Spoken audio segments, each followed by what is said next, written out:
What makes a good topic for a paper? Where do I find a good topic? First, let's throw out the whole idea of topic.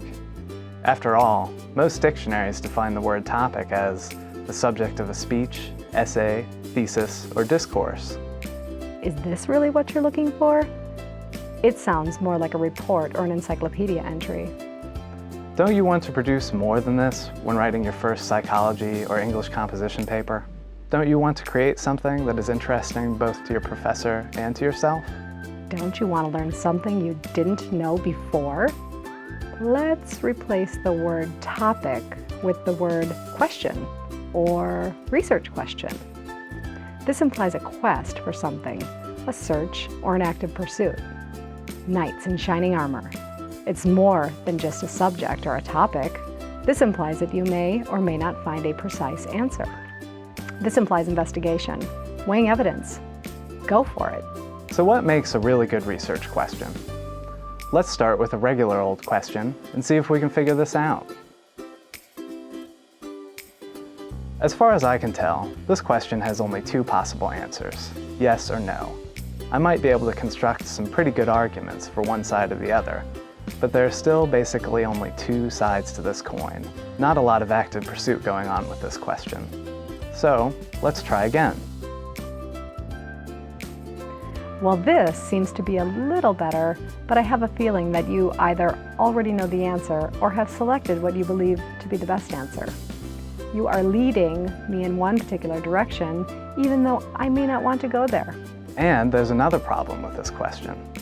Are you likely to find valid evidence that directly supports this generalization? Let's press on. This question certainly does not have a yes or no answer. It's very open-ended, and it doesn't try to lead me into an answer. It's also engaging and likely relevant to a college population where many students choose to smoke, drink, or begin smoking or drinking.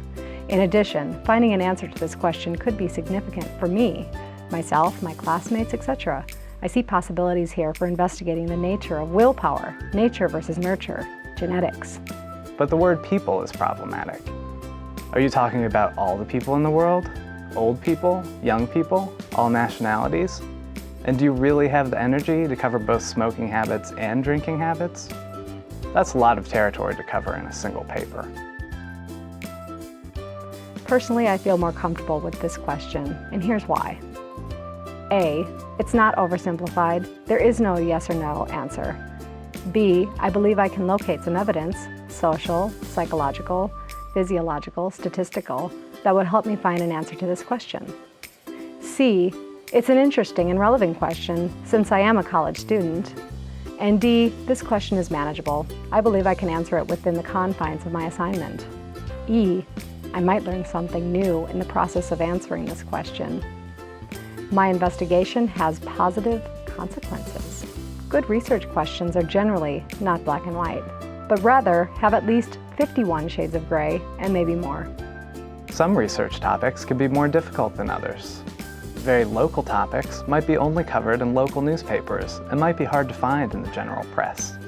Very recent topics can be challenging since it takes time for articles to be written and published. Very popular topics, including sports figures, rock music and musicians, and pop culture personalities, will often only be covered in entertainment and sports magazines, with very little depth. Very broad or very narrow topics can be equally tough to research. Make a list of the important concepts related to your topic, and now ask yourself some questions. 1. Can I discuss all of these concepts adequately in X amount of pages? 2. Will I have to leave something out? 3. Will I run out of things to say? Make your topic manageable, but at the same time, make sure it fulfills the requirements of the assignment. Always remember, you engage in research to find answers, not to reinforce opinions or ideas that you already have.